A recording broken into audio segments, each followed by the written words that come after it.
to this week's Self-Love Masterclass. For those of you that are new to my channel, my name is Renée Mullings-Lewis. I'm a self-love coach as well as a Reiki master teacher, and here we talk about all things self-love and energy medicine. If you're new here, I like to start off my videos by letting you know that this video is one of many in a series. The series is called Self-Love Masterclass, and I will link the playlist here. If you really enjoy this video, you should definitely check out the other ones. And people tell me that they like to binge watch these videos, so if you like to do that, totally do it. And also grab a pen and a paper, because people tell me that they like to take notes, or maybe even just make some notes on your smartphone. Additionally, you can also add this video to your own playlist if you would like. Today we're talking about how to protect yourself from predators or energy vampires or narcissists or abusers. Essentially any relationship that leaves you feeling very destroyed, maybe exhausted, burned out, hurt, severely wounded. Any relationship that isn't for your highest good, isn't good for your health and your well-being, whether that's mentally, emotionally, physically, and spiritually. Now, the one thing that I do want to say before I go into the 4 tips is that, most people are not sitting around and thinking of ways to hurt other people.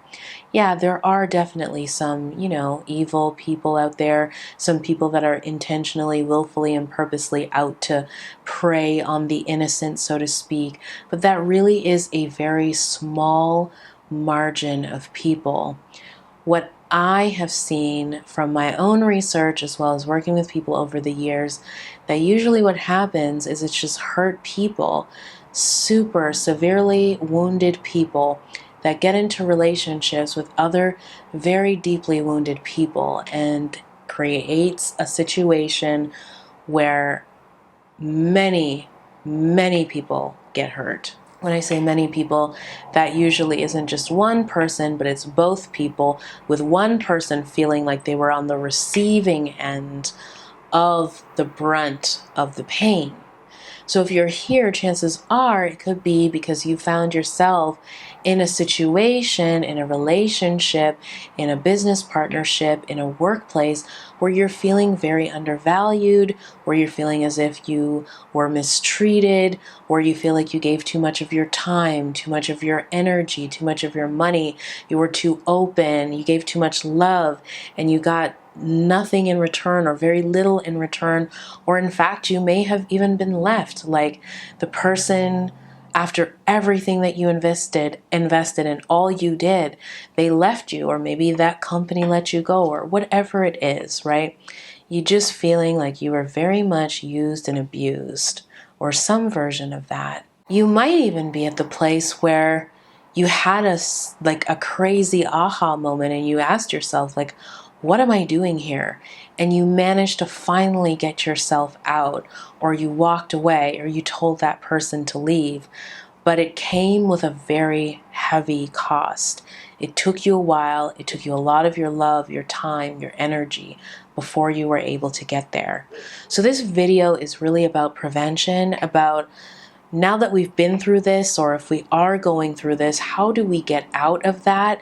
And how do we ensure that we don't continue to repeat this kind of relationship dynamic over and over again in our personal lives, whether it's romantic or a friendship or family member, sibling, or in the business world, whether it's a collaboration or a business agreement or some work that you're even doing for someone else. Tip number 1 is you want to be really clear about your insecurities. So knowing what our insecurities are helps us to really get a good idea of what attracts a particular person to us. So then if we are continuing to attract certain kinds of people, we want to understand why. Our insecurities are the parts of ourselves where we don't yet feel whole, where we don't feel good enough. But not only that, because a lot of us, almost everyone has insecurities, right? But it really is when it gets to a point where we overcompensate, or we put people up here and put ourselves down here, and we create a very unhealthy power imbalance and very unhealthy dynamic. When we are at this place where our insecurities are driving us, or when we have too many insecurities in a particular area or space or relationship, we're now going to do the most to try to keep someone. We're going to bypass our intuition and our emotions. We're going to be in this place where we feel like we should be grateful for someone, or they know better than us, or we're going to just do too much. The second thing that you really want to be aware of, so this is tip number 2, is your patterns. What are the things that you are attracted to? When I do this work with clients, everyone has a pattern. I have patterns. Every single person I know has patterns. And the beauty of being able to recognize these patterns is that it helps us to be able to see things coming a mile ahead. So if I know I'm working with a client that is attracted to a particular type of man, when she's dating, or when she says she's seeing, some new guy, or there's someone from her past that wants to rekindle, I know that I have very specific questions that I want to ask her to see if it's actually her desire, if it's actually something that's really good and she's going from her intuition, or if she's just playing into her pattern, and then we can nip it right there. If you've never stopped to take a look at what your patterns are, definitely start doing this if you can do it on your own or with a friend. If you've been working on your patterns for quite some time and you think you know them, you're so sure what they are, but you keep repeating them, it's entirely possible that you have the surface level pattern, but you don't have the deeper patterns, and you may need to do a little bit more work on that, either on your own or with someone like myself that's a coach or a therapist. Or maybe what you're waiting for is tip number 3. Tip number 3 is you need to have a game plan. Or the other thing I like to call it is a what you gonna do instead plan. So what you gonna do instead is about identifying very specific actions and behaviors that has the situation or the pattern repeat, that actually puts you in harm's way, that actually starts the whole process in the physical world of you being with a narcissist, or attracting someone that's abusive, or getting into that situation with that person that is draining of your energy and your time. Like, where does it actually kick off? So a very simple example of this is, I like to use dating relationships because everyone can kind of identify and relate with them, and they're very easy examples to understand. But let's say I'm working with a client and she says that she's always attracting these guys that never take her seriously, never want to really take her out on a date. They're not interested in her mind or a future. They just totally are interested in her body. I basically track what she does.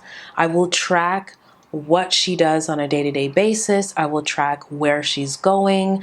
I will track her interactions with people, and I'll be able to isolate the very specific things that she does that sends out messages and signals to the world about her insecurities, where she doesn't feel good about herself, where she doesn't honor herself, that have people who are a match for that swoop in, and then before you know it, they're in that dynamic. And then once we've identified something, so let's say, for example, it is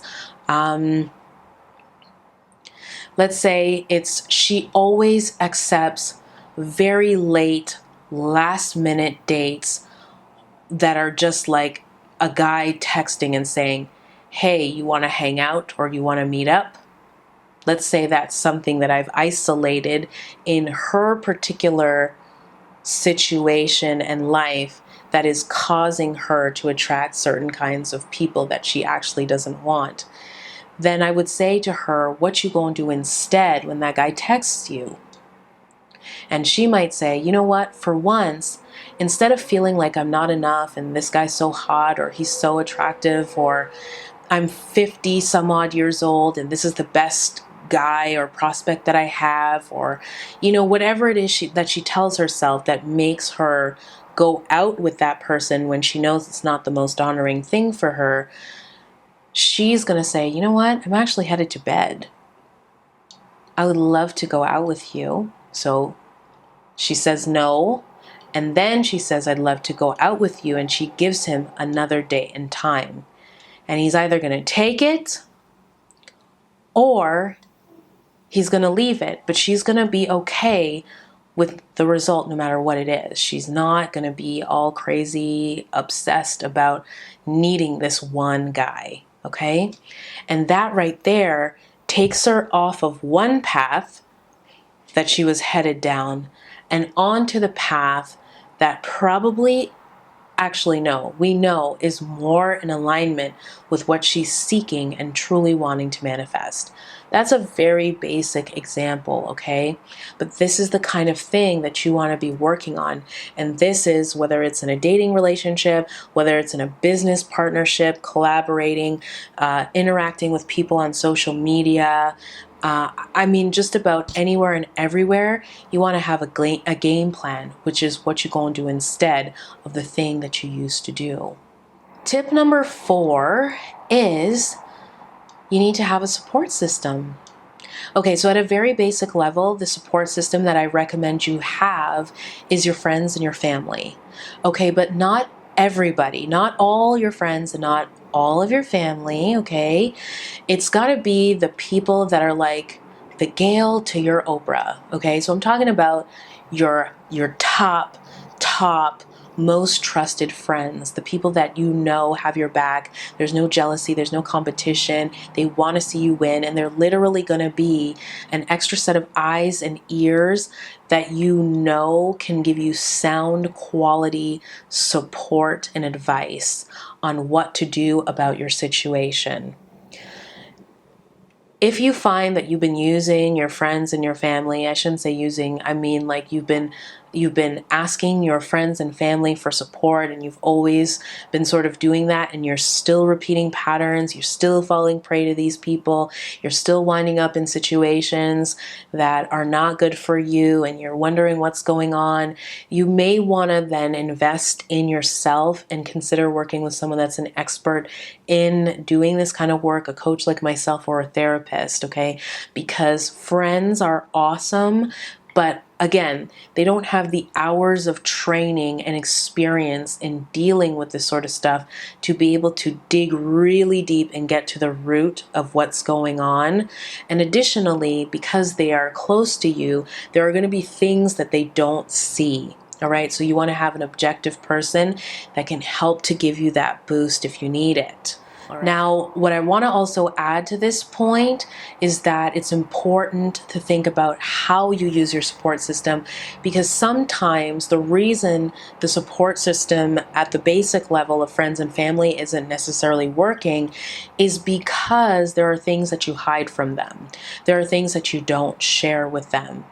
And these are usually the things that, had they been shared, your friends and your family would have been like, red flag, and they would have counseled you to move away or to get out because this relationship or workplace or situation is way expiring or it's just not good for you. Friends, the big thing here is we were taught as children that if we wanted to be treated well, we needed to treat people well. And that is very true to a certain extent. However, treating people well doesn't mean that it will spare us from people that are emotionally unavailable and just incapable of loving us the way that we need to be loved. Honor, love, and respect yourself. And you will honor, love, and respect others, whether that is bringing them in closer or stepping away and asking them to leave. All right, my friends, I hope that you found this video very helpful. If you have, don't forget to show it some love by giving it a thumbs up. And let me know in the comments, what are some of the things that you've learned along the way? What are tips that you would share with others after having been through something really difficult yourself? Or, what was something in the video that really stood out for you? Something that you're going to seriously go to work on. I would love to know, and I'm sure that other people reading the comments could greatly benefit from what you have to share as well. If you haven't already subscribed, definitely subscribe, because if you really like this video, chances are you'll love everything that's coming out later. If you are not following me on Instagram, definitely come out and follow me there. My handle is @ModernDayWiseWoman. And you know what? It's time for me to have a snack. Filming this video was really difficult. I had to do it several times for so many different reasons, and I'm just so grateful right now to God, the universe, that I was able to do this. So thanks so much for your time as well, and don't you forget, until we see each other next, that we truly are in this together.